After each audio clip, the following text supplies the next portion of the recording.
Hello साथियों, मैं मिथुन आपके अपने YouTube चैनल कलम से क्रांति T20 में स्वागत करते हैं। तो चलिए आइए आज का सेशन हम लोग स्टार्ट करते हैं। आप देख पा रहे होंगे प्रश्नावली 17 चैप्टर का नाम है आपका गोला, पेज नंबर 376। और फटाफट आप लोग ने पेज नंबर 376 अपने बुक का निकाल लीजिए और सवाल का मिलान कीजिएगा। आप ये क्वेश्चन नंबर जो आपका होगा 7 का बी होगा।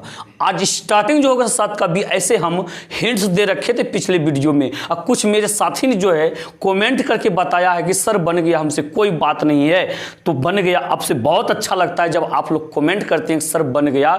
तो तब चलिए, तब फिर भी हम बताते हैं उन विद्यार्थी के लिए जिससे कि नहीं बना है। लेकिन एक चीज की अफसोस है, जो विद्यार्थी बनाते हो तो बोल देते सर बन गया, लेकिन जिससे नहीं बनता है और वो मेरे साथी ने कमेंट नहीं करते सर हमसे नहीं बना। तो आप भी कमेंट कीजिए ताकि हमको पता चल सके कितने मेरे साथी हैं जो कि नहीं बना पाए। तो और हम अच्छी तरह से आपको समझाने का प्रयास करेंगे। आपको घबराने का कोई बात नहीं है, जब तक हम हैं आपके सामने आपको चिंता करने का कोई बात नहीं है। सारा चिंता आप मेरे ऊपर छोड़ दीजिए, सारे टेंशन आपका हम उठाएंगे, आपको टेंशन नहीं लेने देंगे, कभी नहीं लेने देंगे हम। तो देखिए यहाँ पे 7 का बी क्या कहता है। 7 का बी नंबर क्वेश्चन आप देख पा रहे होंगे क्या कहता है। यहाँ पे एक अर्धगोलीय कटोरे का आंतरिक व्यास 20 सेंटीमीटर, 20 सेंटीमीटर उसकी धारिता प्राप्त कीजिए। भाई साहब देखिए क्या कह रहा है, क्या कह रहा है यहाँ पे। सॉल्यूशन यदि हम करें तो कहता है एक अर्धगोलीय कटोरे का आंतरिक व्यास 20 सेंटीमीटर। तो लिखेंगे यहाँ पे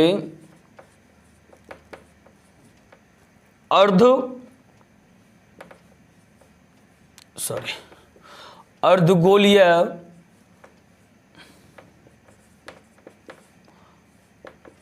कटोरे का व्यास, कटोरे का यानी कि डी बराबर क्या दिया गया 20 सेंटीमीटर। तो निकाल लीजिए आप सबसे पहले त्रिज्या इसका, यानी कि आर बराबर ये क्या हो जाएगा 20/2 हो जाएगा, कट गए 10 बराबर 10 सेंटीमीटर। तो क्या कहता है यहाँ पे उसकी धारिता प्राप्त कीजिए, इसलिए धारिता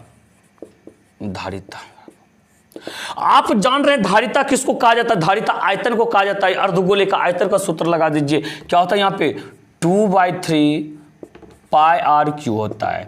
तो ये हो गया 2/3। अब पाई का वैल्यू भाई साहब 22/7 गुना आर का वैल्यू क्या हो गया यहाँ पे 10 हो गया, 10 गुना 10 गुना 10 आर क्यू।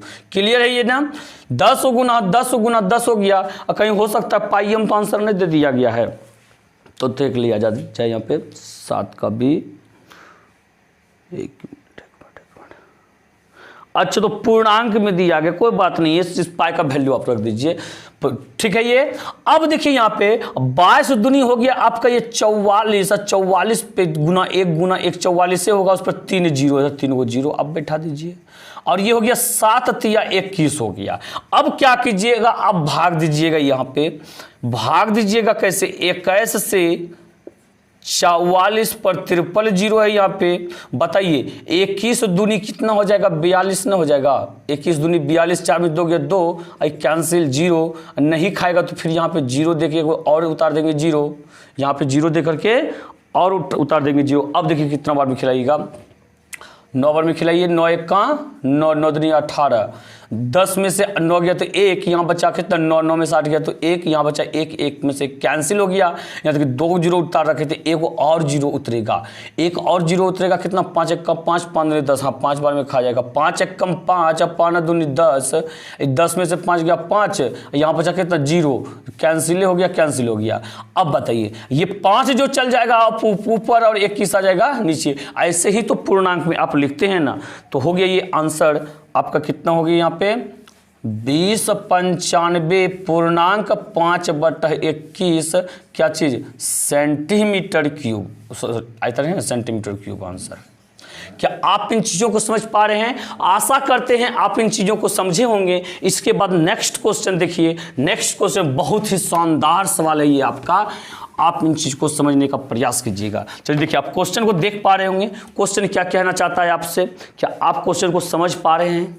क्वेश्चन की भावनाओं को आप समझ पा रहे हैं या नहीं समझ पा रहे हैं? तो देखिए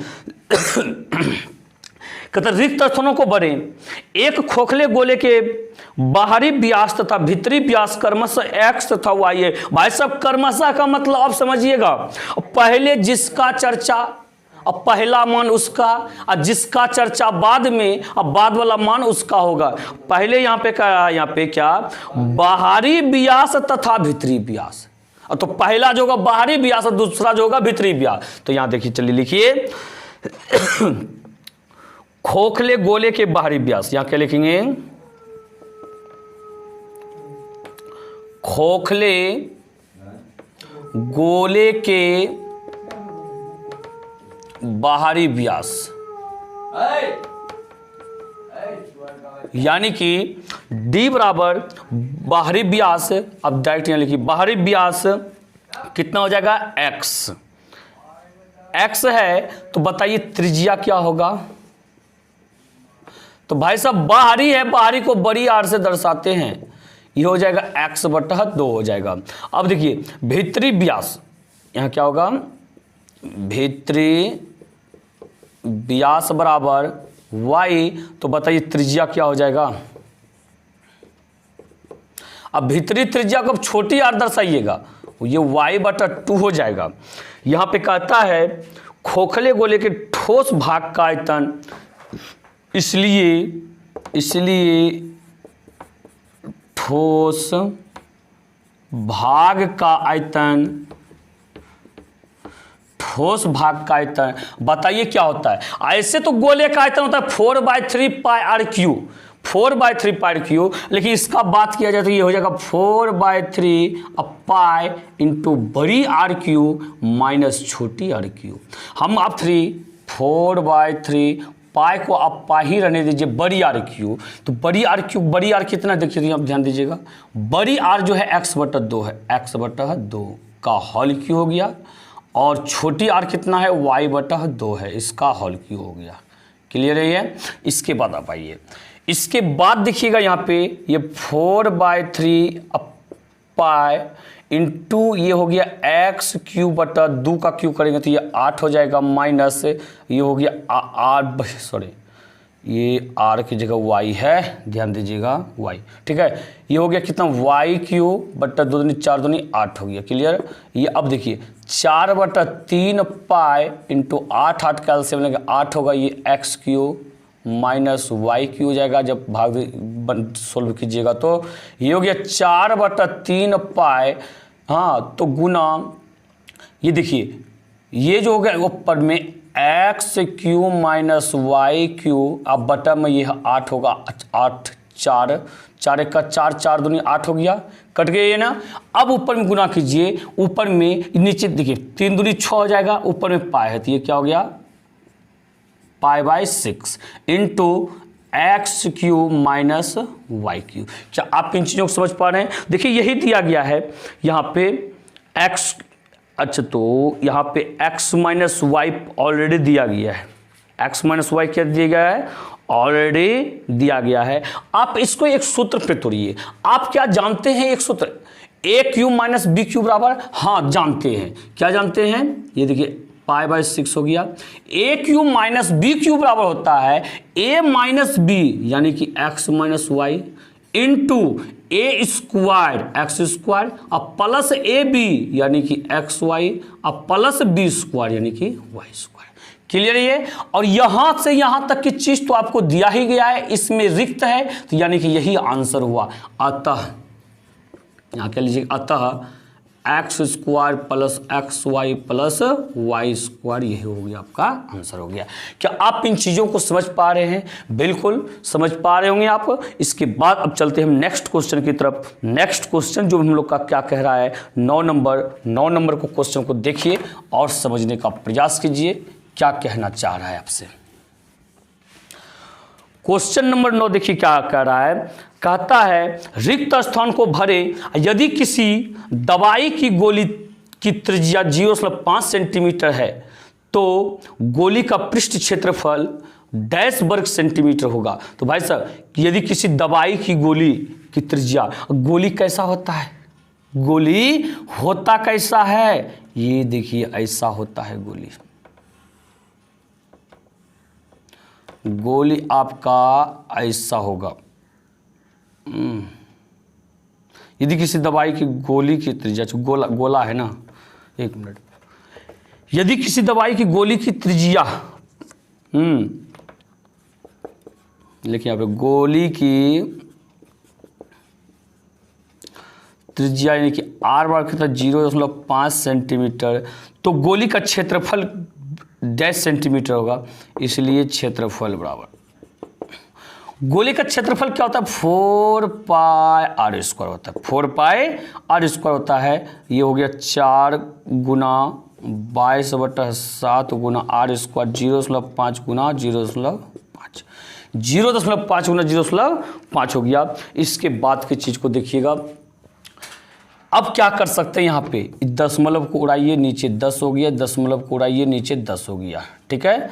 ये हो गया 4 गुना 22/7 गुना अब 5/10 गुना 5/10, अब 5 दूनी 10, अब 5 दूनी 10, 2 दूनी 4, 2 2 कैंसिल, 2 2 कैंसिल हो गया, बच गया क्या यहाँ पे 22/7 बच गया, 22/7। ज़्यादा ज़्यादा पूर्णांक कर सकते हैं इस चीज़ को। तो चलिए ये 22/7 हो गया।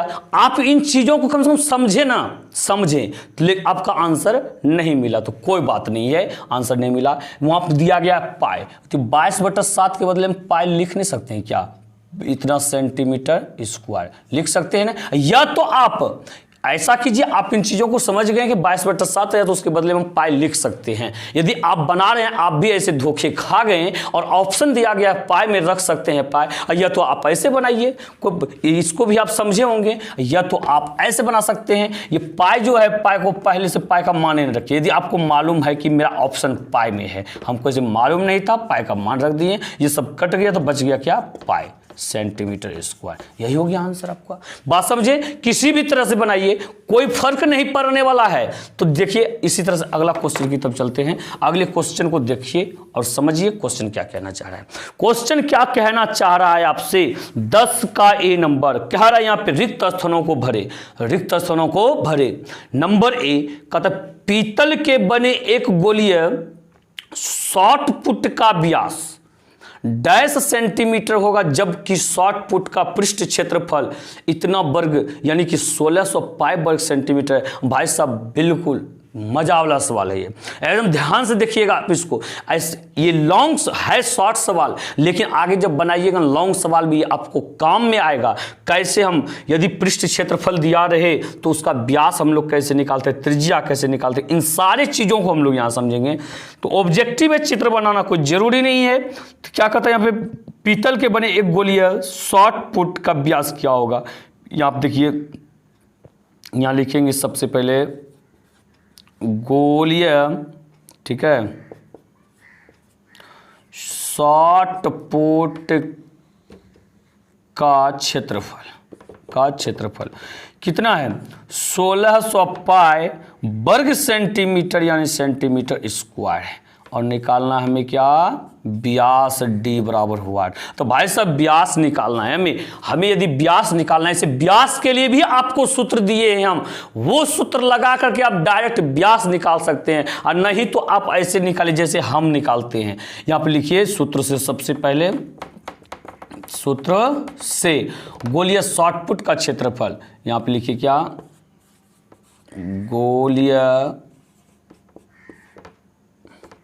शॉर्ट पुट का क्षेत्रफल क्या होता है 4 pi R square, 4 pi R square. लेकिन क्षेत्रफल तो भाई साहब दिया हुआ ही है, 1600 पाई दिया गया है, और यहाँ पे 4 पाई आर स्क्वायर, आर का वैल्यू निकाल लेंगे। देखिए सबसे पहले पाई से पाई खत्म, और 4 चौके 16 यानी 400 बार में हो गया, बचा उधर आर स्क्वायर, इधर बचा कितना 400, तो इसलिए आर बराबर क्या होगा, रूट अंडर 400 यानी कि रूट अंडर 20 गुना 20 बराबर 20 सेंटीमीटर। ये क्या हो गया आप लोग का त्रिज्या हुआ, व्यास निकालना है हमें, इसलिए व्यास बराबर, इसलिए व्यास यानी कि डी बराबर, सूत्र क्या होता है 2r होता है, यानी कि 2 गुना 20 बराबर 40 सेंटीमीटर। क्या आप इन चीज़ों को समझें?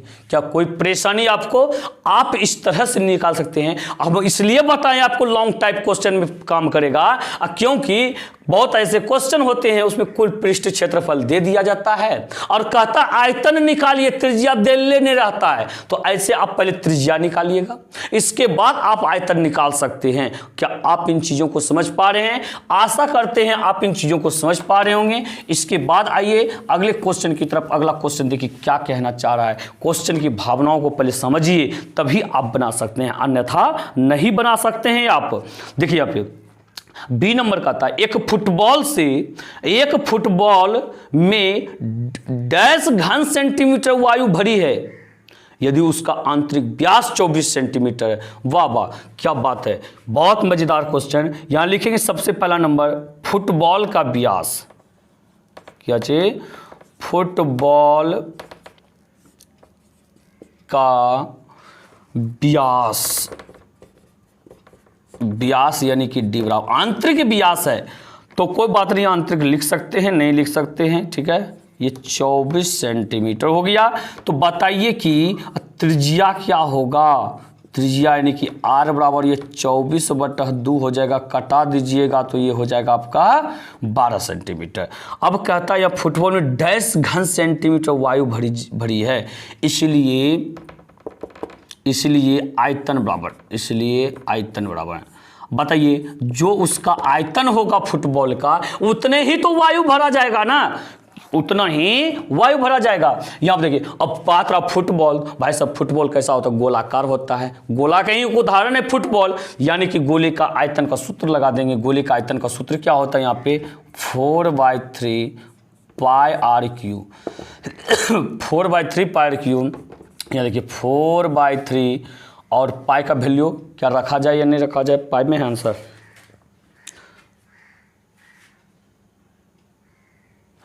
तो पाई का वैल्यू चलिए रख दीजिए तब 22/7 गुना आर क्यू। तो अच्छा पाई में आंसर दिया गया है, पाई में आंसर दिया गया है तो पाई ही रहने दीजिए आप, ठीक है। 4/3 पाई गुना आर क्यू। तो भाई साहब आर का वैल्यू यहाँ पे क्या है? 12 है, 12 गुना 12 गुना 12 लिख दीजिए, ठीक है। अब कटाइए इसको, 3 चौके 12, 3 चौके 12। अब 12 गुना 12 होता है 144 और 4 चौके होता है 16।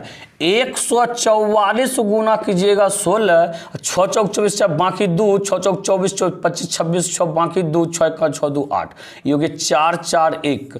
ये 4 6 4 10 की 0, बाकी 1 8 4 12 13, बाकी 1 1 1 2, यानी 2304 पाई। कितना हो गया? 2304 पाई सेंटीमीटर क्यूब। इतना घन सेंटीमीटर वायु भरा जा सकता है किसमें? फुटबॉल में। क्या आप इन चीज़ों को समझे? यदि इन चीज़ों को आप समझ पा रहे हैं तो इसके बाद अगले क्वेश्चन को देखिए आप क्या कहना चाहता है। ये रहेगा क्वेश्चन आपका होमवर्क में, लेकिन हम समझा देते हैं आपको करना क्या है। यहाँ पे कहता है, यहाँ पे किसी ठोस गोले के सतह का क्षेत्रफल जितना वर्ग सेंटीमीटर है उसका आयतन उतना ही घन सेंटीमीटर है, तो गोले की त्रिज्या निकाले। अच्छा, बहुत मजेदार क्वेश्चन। किसी ठोस गोले के सतह के क्षेत्रफल जितना, ठोस गोले के सतह का क्षेत्रफल जितना उसका आयतन उतना ही है। गोले की सतह का क्षेत्रफल पहले सूत्र लिख दीजिएगा आप, उसके आयतन का सूत्र लिखिएगा और लिखिएगा प्रश्न से। क्या चीज? प्रश्न से। और दोनों सूत्र को कर दीजिएगा आपस में बराबर। और इसमें रहेगा आर स्क्वायर, उसमें रहेगा आर क्यू। तो भाई साहब आर स्क्वायर और आर क्यू को जब काटेंगे इधर एगो आर बचेगा ना, आप उसको कैलकुलेशन करके निकालना आपका काम है। देखिएगा कैसा लगता है आपको। और बाकी 12 का ए बी, इस चीज को आप बुक में क्वेश्चन देख पा रहे होंगे। इसको भी आप कर, ये भी आपका होमवर्क है। इन 11 और 12 होमवर्क दे रहे हैं हम, जिससे बन जाए कमेंट करके जरूर बताइएगा, नहीं बने वैसा भी बताइएगा। और सेशन कैसा लगा वो भी जरूर बताइएगा। तो चलिए आते हैं अगले वीडियो में, हम लोग मिलते हैं। अब वीडियो को लाइक और शेयर करना मत भूलिएगा। और यदि मेरे इस चैनल पे कोई मेरे नए व्यूवर हैं, मेरे साथी, मेरे दोस्त, मेरे भाई, आप चैनल को सब्सक्राइब जरूर कर लीजिएगा। चलिए इसी के साथ जय हिंद, जय भारत।